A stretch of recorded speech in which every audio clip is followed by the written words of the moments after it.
तो आ गए तुम। कहाँ थे अब तक? अरे मैं तुम्ही से बात कर रहा हूँ।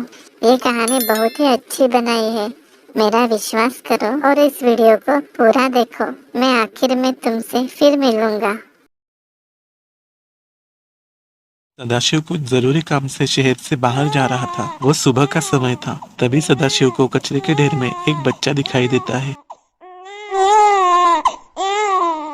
बच्चा जोर जोर से रो रहा था। यह देखकर सदाशिव खुद से कहता है, हे भगवान, क्या जमाना आया है। कैसे लोग हैं ये, इतनी नन्ही सी जान को पैदा करके यूं कूड़े में फेंक दिया है। इन मासूमों को पालने के लिए पैसे ही नहीं है तो इन्हें पैदा ही क्यों करते हो। यह कहकर सदाशिव उस नन्हे से बच्चे को अपनी गोद में उठाता है और कहता है, तू रो मत बेटे, तेरे माँ बाप ने तुझे यूं कूड़े में फेंक दिया, लेकिन मैं तुझे पालूंगा। तेरी हर जरूरतें, तेरी हर लाड़ पूरे करूंगा। मेरे खुद के कोई बच्चे नहीं, इसलिए आज से तू मेरा बेटा। तेरी आंखें तो कितनी प्यारी है और गोल गोल भी है, इसलिए आज से तेरा नाम गोलू। यूं कहकर सदाशिव उस बच्चे को अपनी गोदी में उठाकर घर ले जाता है। घर लाकर सदाशिव उस बच्चे को अपने बच्चे की तरह पालने लगता है। सदाशिव उसकी हर छोटी मोटी जरूरतों का ध्यान रखता है। गोलू भी उस घर में खुश रहकर सदाशिव को अपना पिता मानने लगता है।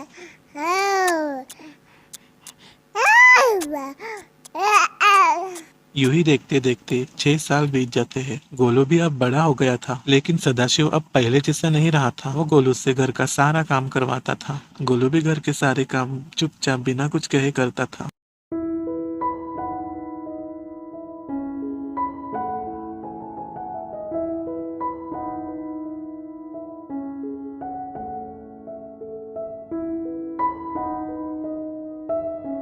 क्योंकि अगर गोलू से जरा सी भी गलती होती तो सदाशिव उसे गंदी गंदी गालियां देता और कभी कभी तो उसकी बुरी तरह से पिटाई करता।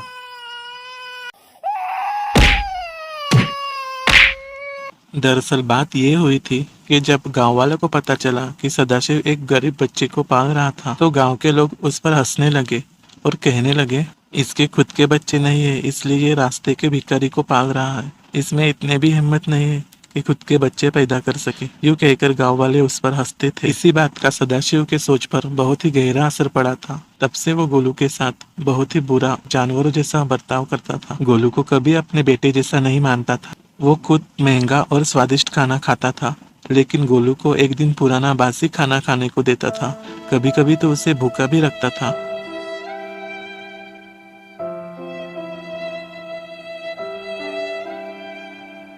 एक दिन गोलू गांव के होटल से कुछ खाना चुरा कर भागा था। भूख के कारण उसने वो चोरी की थी। पेड़ के पीछे छुपकर और सबकी नजर बचाकर बेचारा वो खाना खाने लगा, लेकिन उसकी वो खुशी बस थोड़ी देर की ही थी।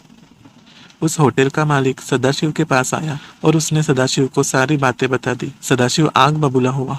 उसे गोलू पर बहुत ही गुस्सा आया। उसने बाहर आकर देखा तो गोलू चुपचाप पेड़ के नीचे चुराया हुआ खाना खा रहा था। वो गोलू के कान को खींचकर उसे घसीटते हुए अंदर ले गया। आज तो मैं तेरी ऐसी पिटाई करूंगा, तू जिंदगी भर याद रखेगा। तू इतना नालायक हो गया है, गांव में जाकर खाना भी चुराने लगा। तेरी वजह से वो दुकानदार मुझे कितना बेइज्जत करके गया। तेरी पिटाई करूंगा तभी तेरे समझ में आएगा। बाबूजी, आप ऐसा मत करो, मुझे मत मारो। मैंने ऐसा जानबूझकर नहीं किया था। मुझे बहुत भूख लगी थी, इसलिए मैंने चोरी की।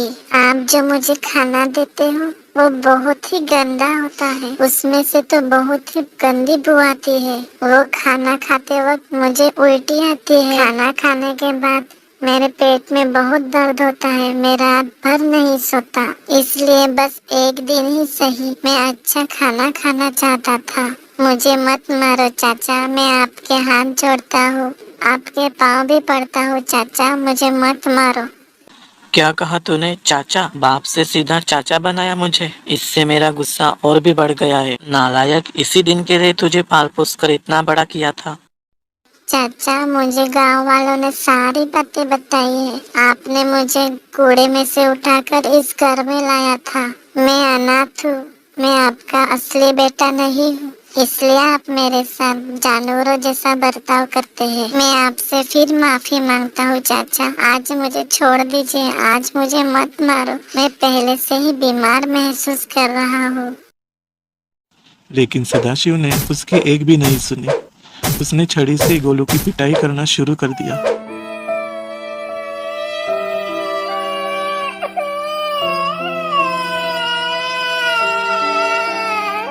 चाचा बस भी कीजिए। और कितना मारोगे? मेरी जान ही लोगे क्या? मैं आपके पाँव पड़ता हूँ, आगे से कभी चोरी नहीं करूँगा। मुझे माफ कर दे चाचा, मुझसे बहुत बड़ी गलती हुई।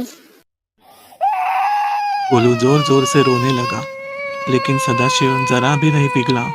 उसके कानों में अब तक वो गांव वालों की हंसी सुनाई दे रही थी। तभी सदाशिव आगे बढ़ता है और गोलू को लात मारकर दूर फेंकता है और उससे कहता है, चला जा यहाँ से कुत्ते की औलाद, और वापस जा उस गटर में। तुझे उस कूड़े में से उठाना ही नहीं चाहिए था। गंदी नाली के कीड़े, भाग जा यहाँ से और रास्ते में भीख मांगकर अपनी जिंदगी गुजारो।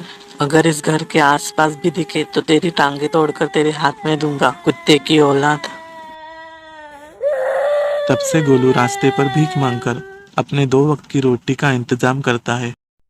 माई खाना दे दो, माई खाना दे दो।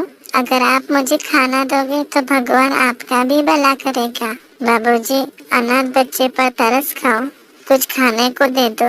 2 दिन से भूखा हूँ, सूखी रोटी भी चलेगी बाबूजी।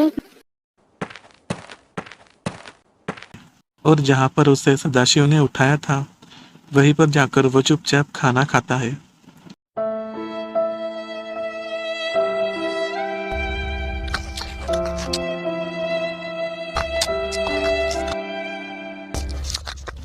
खाना खाने के बाद गोलू वहीं पर सो जाता है।